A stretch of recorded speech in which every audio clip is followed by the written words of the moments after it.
Super Saravana ஸ்டோர்ஸ்ல December 16 இருந்து ஜனவரி 15 வரைக்கும் ஒவ்வொரு பிரான்ச்லயும் ஒரு கஸ்டமருக்கு ₹1,00,000 மதிப்புள்ள தங்க நகை பண்டிகை பரிசு. நைனா நாகேந்திரன் அவர்கள் ஒரு இது விட்டுருக்காரு பாத்தீங்க, வார்த்தை விட்டுருக்காரு பாத்தீங்களா, வாஜ்பாய் அவர்களையே கோத்து விட்டுருக்காரு. அதுதான் ரொம்ப முக்கியமானது. என்ன அப்படின்னா, நைனா நாகேந்திரன் வாஜ்பாய் கொள்ளையடிப்பதற்கு வேடிக்கை பார்த்தார், அவரால் ஒன்றுமே பண்ண முடியல அப்படிங்கிற இடத்துக்கு திமுகவை அவர் திட்டம் வந்திருக்கிறார். அதுக்கு அவருடைய கட்சியினுடைய மூத்த தலைவர் முன்னாள் பிரதமரை எதுக்கு இழுத்த விடணும், அவர் காலமாகி போயிட்டார். அவருக்கும் கலைஞருக்கும் நல்ல நட்பெல்லாம் இருந்துச்சு, இது எல்லாத்தையும் காலி பண்ணிட்டார். அவர் சொன்ன அந்த ஸ்டேட்மெண்ட் தான் அவர் கேட்க வர்றது. திமுகவுக்கு அப்போ இனிச்சுதா 1999 கூட்டணி வச்சு 5 வருஷம் 8 மத்திய அமைச்சர்களோட இருந்து பிஜேபி கூட இருந்தபோது உங்களுக்கு பாஜக நல்ல சக்தியாக தெரிஞ்சது, இனிச்சுது. 8 வருஷம் 8 பேர் கொள்ளை அடிச்சப்ப நல்லா இருந்ததா கோடியான்னு கேட்டிருக்காப்புல. அவர் அந்த காலகட்டத்தில் இது நடந்த போது அதிமுக இருந்தாரு. அந்த அதிமுக எதிர்த்து பேசின அதே டயலாக மறந்து போய் இப்ப வந்து பேசிட்டு இருக்காரு. அர்த்தம் என்னன்னா, திமுக அமைச்சர்கள் 8 பேர் கொள்ளடிச்சாங்க. பிரதமர் யாரு அவருக்கு தெரியாம ஃபைல் கிளியர் ஆயிருக்குமா? இப்ப எல்லா அமைச்சரையும் கொள்ளடிச்சு அதுல அவர் பங்கு வாங்கிட்டாரா? கமிஷன் போயிருக்கோம் இல்லையா? இதெல்லாம் இப்ப நீங்க விளக்க வேண்டிய கட்டாயம் வராரு. சேம் சைடு கோலை போட்டு விட்டுட்டா இருக்கிறது தான் பரிதாபத்துக்குரிய ஒரு செய்தியா இருக்கு. மாநில தலைவரே இப்படி பேசினாருன்னா மத்தியில ஒருத்தர் இருக்காரு, அதாவது நம்மளுடைய போக்குவரத்து துறை டிரான்ஸ்போர்ட் மினிஸ்டர், அதாவது மத்தியில நான் சொல்றேன் நிதின் கட்காரி இருக்காருல்ல, அவர் கூட ஒரு வாட்டி இந்த மாதிரி தான் சொந்த கட்சிக்காரங்களே பல தடவை கொத்து விட்டுருக்காரு. அவர் வந்து 2019 அப்போ வந்து மாநிலம், அதாவது சட்டமன்ற தேர்தலில் 5 மாநிலத்துல பாஜக வந்து தோத்து போச்சு. அதுக்கு அவர் என்ன சொல்லிருந்தா, கொடுத்த வாக்குறுதியை வந்து நிறைவேற்றாத தலைவர்கள் மக்கள் கிட்ட அடி வாங்குறது நிச்சயம். அது மட்டும் இல்லாம இந்த தோல்விக்கு இங்க எப்படி 10 தோல்வி பழனிசாமி, தோல்விக்கு பழனிசாமி அவர்கள் தான் பொறுப்பேற்றுக்கணும்னு சொன்னாங்களா, அந்த மாதிரி அன்னைக்கு அவர் சொன்னார் இந்த தோல்விக்கு வந்து மேலிடம் தான் பொறுப்பேற்றுக்கணும் அப்படின்னு சொன்னாங்க. ரெண்டாவது இப்ப ரீசெண்டா 2024 கூட ஒரு ஸ்டேட்மெண்ட் அவர் என்ன விட்டார் அப்படின்னு பாத்தீங்கன்னா, ஒரு நல்ல அரசியல் கட்சி தலைவரா இருக்குன்னா அதுக்கு ஒரு முக்கிய குணம் இருக்கு. அது என்ன அப்படின்னு பாத்தீங்கன்னா, வாய் நிறைய உங்களுக்கு வந்து பொய் பேச தெரியணும், அதாவது நல்லா ஏமாத்த தெரியணும், அதுவும் சாதாரணமா ஏமாத்த தெரியக்கூடாது, மிகப்பெரிய லெவல்ல ஏமாத்த தெரியணும், நல்லபடியா ஏமாத்த தெரிஞ்சாதான் நல்ல தலைவரா நீங்க வர முடியும்.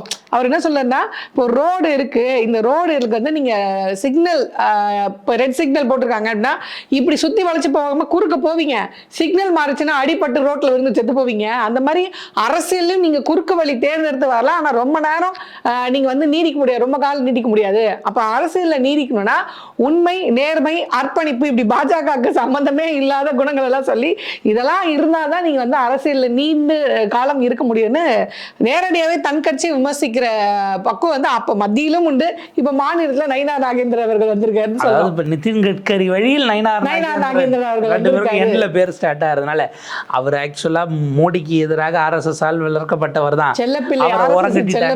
ஏன்னா ரொம்ப இளம் வயதுல பாஜகவினுடைய தேசிய தலைவராக பொறுப்புல இருந்து வந்தவர். அவர் தொகுதியே நாக்பூர் தான், நாடாளுமன்ற தொகுதியே நாக்பூர் தான். போன எலெக்ஷன்ல அவரை தோற்கப்படுவதற்கு உள்ளுக்குள்ளேயே வேலை பார்த்தாங்க, ஃபட்னாவிஸ் டீம் வேலை பார்த்துச்சுங்கிறது நம்ம கவனிக்கணும். அதை தாண்டி தான் அவர் ஜெயிச்சு வந்தாரு. என் தொகுதியில பிஜேபி ஓட்டே 1,00,000 ஓட்டு நீக்கிட்டாங்கன்னா அவரே குற்றம் சாட்டினாரு. இதை தாண்டி நான் ஜெயிச்சிருக்கேன்லாம் பேசினாரு. ஸோ அவர் ஒரு ஃபேமஸ் ஆனால், அதே போல மெடிக்கல் இன்சூரன்ஸுக்கு GST போடுறாங்கன்னு நிர்மலா சீதாராமனை கோத்து விட்டு தான் அவர் தான். இவரே வெளிப்படையா அதை நீக்குங்க, உயிருக்கு போராடுறவங்க கட்டுற இன்சூரன்ஸ்ல GST பிடிக்கலாமான்னு ஒரு கடிதத்தை எழுதிட்டு பிரஸுக்கு ரிலீஸ் பண்ணி விட்டு மனசாட்சி ஏதோ உறுதுன்னு நினைக்கிறேன். அவருக்கு மனசாட்சி உறுதுதா இல்ல நமக்கு மேல இருக்கிறவங்க அப்படி பேசிட்டு நம்மள பிரதமர் வேட்பாளரா சொல்லலாம்னு ஒரு காலத்துல RSS நினைச்சு அது பாஜக திட்டமிட்டு தான் இந்த நிதின் கட்காரி அவர்கள் வந்து அந்த பிரதமர் வேட்பாளரா வரக்கூடாதுன்னா அவர் மேல ஊழல் குற்றச்சாட்டு வந்து அன்னைக்கு CAG ரிப்போர்ட். ஆமா, அது கடைசி வரை நிரூபிக்கப்படல, ஆனா ஆக்ஷனும் எடுக்கப்படல. இப்போ ஒருத்தர் மேல நீங்க ஒரு ஊழல் குற்றச்சாட்டு வைக்கிறீங்கன்னா ஒண்ணு அது நிரூபிக்கப்படணும், இல்ல அடுத்த கட்ட நகர்வா தண்டனைக்கு உட்படுத்தணும். நீங்க எதுவுமே பண்ண மாட்டீங்க, ஊழல் குற்றச்சாட்டு மட்டும் வைக்கிறீங்க, அது எதை நோக்கி போதோ அதை நோக்கி போகாம இருந்த உடனே அப்படியே ஆஃப் பண்ணிடுறீங்க. ஸோ அவர் அந்த பிரதமர் வேட்பாளராக வரக்கூடாதுன்றதுக்காக திட்டமிட்டு நடத்தப்பட்டது தான் அது. இன்னைக்கு அது பிரதமர் மோடி அவர்களுக்கே அது நடந்துட்டு இருக்கு அப்படின்னு தான் சொல்லணும். ஏன்னா அவருக்கு எதிரான நரேட்டிவ்ஸ், குறிப்பாக ஜனவரியில் சுப்பிரமணிய சாமி மீண்டும் அரசியலுக்கு ஃபுல் ஃப்ளெஜ்டு வரணிருக்காரு.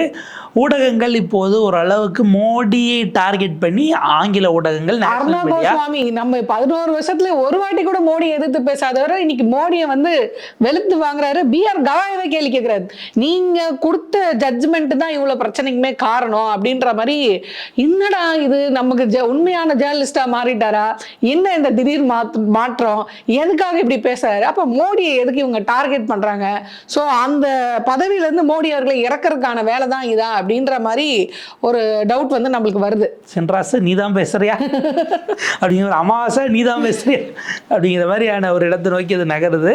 இதில் ஹைலைட் என்ன அப்படின்னா, இப்போ இந்த மாதிரியான விஷயங்கள் பாஜக மாற்றுறதுங்கிறது இது முதல் முறை கிடையாது.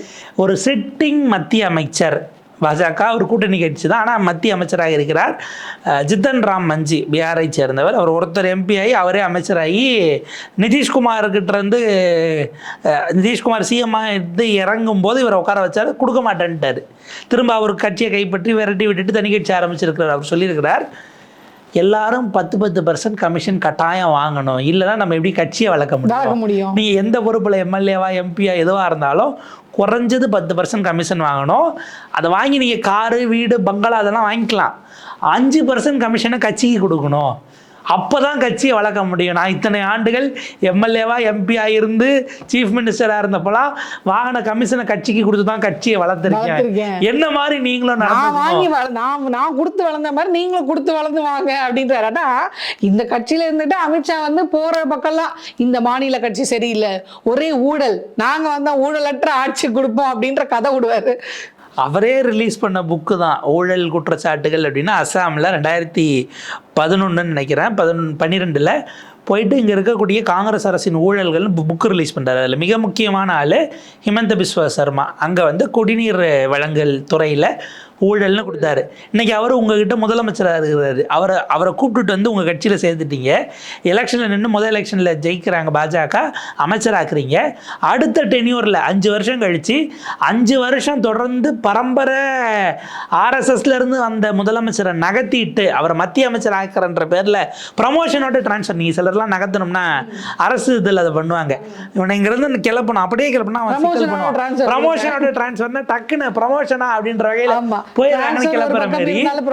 மத்திய அமைச்சராக அவர் அப்படி ஒருத்தர் இருந்தாருன்னு இவ்வளவு பேருக்கு தெரியாது. அசாம்காரங்களுக்கு தான் தெரியும். சர்பானந்த சோனோவால் இப்ப அவர் 6 வருஷமா மத்திய அமைச்சராக இருக்காருங்கிறதே பலருக்கும் பேர் தெரியாது. ஆனா நீங்க ஒரு மாநிலத்துக்கு முதலமைச்சர்னா உங்க பேர் அடிபட்டுக்கிட்டே இருக்கும், அதனுடைய பாப்புலாரிட்டி வேற. பட் ஸ்டில் அவரை கிளப்பிட்டு அப்ப நீங்க ஊழல் பண்ணவர்னு புத்தகம் வெளியிட்டு அவரை கூப்பிட்டு வந்து உங்க கட்சியில சேர்த்து அவரை சிஎம் ஆக்க நீண்ட காலமா உங்களுக்கு உழைச்சவரையே நகர்த்துறீங்க அப்படின்னா அப்போ உங்களுக்கு ஊழல் பெரிய விஷயமாக தெரியலையாங்கிற வகையில இருக்கும். நீங்க உங்களுக்கு தேசிய தலைவராக ஒரு வாரிசு அரசியல்வாதியை தான் கொண்டு வந்து போட்டிருக்கிறீர்கள். அவங்க அப்பா அவர் ஆர்எஸ்எஸ்க்கும் பிஜேபிக்கும் இருந்த விசுவாசத்தில் அறிக்கையில் கேட்டுக்கல. அவங்க அப்பா 3 முறை எம்எல்ஏவாக இருந்து அவர் காலமான பிறகு அதே தொகுதியில் இடைத்தேர்தல் நின்று 5வது முறையாக எம்எல்ஏ ஆயிருக்கிற நிதின் நபின். ஆனால் அவர் வாரிசு அரசியல்வாதி. அப்போ அவரை பக்கத்தில் வச்சுக்கிட்டு ஏக்நாத் ஷிண்டே பையன் ஸ்ரீகாந்த் ஷிண்டேவை உள்ள எம்பியா வச்சுக்கிட்டு சந்திரபாபு நாயுடு பையன் அங்கே மினிஸ்டராக இருக்கும்போது வச்சுக்கிட்டு இதெல்லாம் இவங்களெல்லாம் கூட்டணிக்குள்ள ஒன்று கூட்டிக்கிட்டு இங்கே போன எலெக்ஷனில் நீங்கள் அன்புமணி கூட சேரலையா, இல்லை ஜான் பாண்டியனை சேர்த்துக்கலையா, இவங்கெல்லாம் இல்லை கிருஷ்ணசாமி எடுத்துக்கிட்டீங்கன்னா அவர் அடுத்து அவருடைய மகனை கொண்டு வராரு. இதெல்லாம் இது கிடையாது. ஜெயக்குமார் பையனுக்கு சீட்டு கொடுத்தாங்களே அங்கேயும் நீங்கள் போகலையாங்கிறதெல்லாம் கேள்வி வரும். அப்போ இப்படியான ஒரு இடத்துல பிஜேபி இருக்கும்போது இப்போ அம்பலப்பட்டு இருக்கிறார்கள். பணத்தை எக்கச்சக்கமாக செலவு பண்ணியிருக்காங்க. ஏறத்தாழ போன 3 எலெக்ஷன்களில் மட்டும் பிரச்சாரங்கள், கேம்பெயின், அதே போல் அங்கே உள்ள செலவுகள் அப்படிங்கிறதெல்லாம் 3 எலெக்ஷனுக்கும் சேர்த்து 2014, 19, 24க்கு 2 லட்சம் கோடி வரைக்கும் பாஜக என்கிற கட்சி செலவு செய்திருக்கிறது. இவரே பிரசாந்த் கிஷோரே சொன்னாரு, ஒரு 10,000 ரூபாய் ஒவ்வொரு அக்கௌண்ட்லயும் போட்டு மொத்த தேர்தலையும் பாஜக முடிச்சு விட்டுருச்சுங்க அப்படின்னு. இப்ப அந்த 10,000 திருப்பி வேற கேட்டிருக்காங்க. தவறுதெல்லாம் போட்டுட்டோம், திருப்பி கொடுங்க. என்ன அது புண்ணியமா, நான் சொன்னதெல்லாம் நீங்க நம்பிட்டீங்க, பரவாயில்ல அதை திருப்பி கொடுத்துருங்க அப்படின்ற மாதிரி எல்லாருக்கும் நோட்டீஸ் அமைச்சிருக்காங்க கவர்மெண்ட். ஸோ கொடுக்குற காசுல கூட ஊழல் பண்ணுவோம் நாங்க, அதுலயும் எங்க சொன்னதை பூரா நீங்க அப்படியே நம்பிட்டீங்க அப்படின்ற கதை தான் பாஜகவுடைய கதை. நான் உங்களை சும்மா லுல்லாக்கி வந்து நீங்க அதை ஏமாந்து நம்பிட்டீங்க, திரும்ப கொடுங்கன்னா பல பேர் அக்கௌண்ட்டை டிராப் பண்ணிவிட்டு ஊரை விட்டே ஓடி போறல.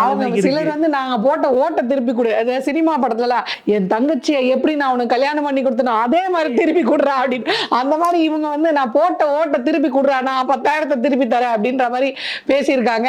பாஜகவுடைய கட்சி நிர்வாகியோட வீட்டுக்குள்ள பூந்து சொந்த கட்சி நிர்வாகியே, அதாவது அண்ணனுக்கு அண்ணனுக்குள்ள சண்டை அப்படின்வாங்களா, அந்த மாதிரி வீட்டுக்குள்ள பூந்து அண்ணனை தான் அடிக்க முடியல, அண்ணன் அண்ணன் வீட்டு காரையாவது அடிச்சு நொறுக்குவோம் அப்படின்னு சொல்லி, எதுக்கு அடிச்சுக்கிட்டீங்க தம்பிங்க அப்படின்னு கேட்டபோது காசு பிரிக்கிறதுல சண்டை, வர அமௌண்ட் பல்கா வந்தா நீ மட்டுமே அமைக்கிட்ட எப்படிப்பா, எங்களுக்கும் அதுல வந்து கொஞ்சம் பங்கு இருக்கு இல்லையா அப்படின்ட்டு ஒரு பெரிய சண்டை பாஜகக்குள்ள நீங்க நடந்திருக்கு.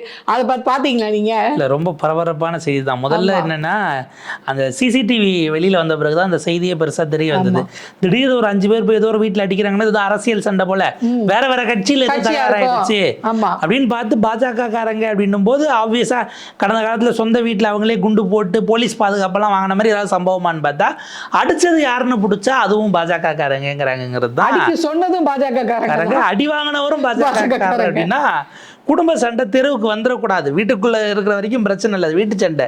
தெருவுக்கு வந்துச்சுன்னா அது பொது சண்டை ஆயிரம். ஆளாளுக்கு கருத்து சொல்லுவாங்க, மீடியாக்காரங்க கவர் பண்ணுவோம், யூடியூப்ல இருந்து மீடியால இருந்து எல்லாம் எடுத்து போட்டு வர நிலைமைக்கு தான் வரும். இப்போ என்ன பங்கு பிரிக்கிறதுல சண்டை, அந்த பங்கு பிரிக்கிற சண்டை பாஜகவுக்கும் ரொம்ப நாளாக அது இருந்துகிட்டு இருக்கிறது. நீங்க கடந்த காலத்துல ஆருத்ரால தொடங்கி இப்ப வந்திருக்கக்கூடிய எஸ்ஐஆர் விவகாரத்துல பங்கு பிரிக்கிற வரைக்கும் பாஜகவுக்கு அதுல ஏதோ ஒரு லிங்க் இருந்துகிட்டே இருக்கு. இன்னைய மாநில தலைவரே 4 கோடி ரூபாய் ட்ரெயின்ல மாட்டினவர் தான் அப்படிங்கிறதை நம்ம அடிக்கோடிட்டு பார்க்கணும். அப்ப ஏதோ ஒரு பெரிய இடத்துக்கு போறதுக்கு இவருக்கே கூட வாய்ப்பு இருக்கு அப்படின்னு நம்ம பார்க்கலாம்.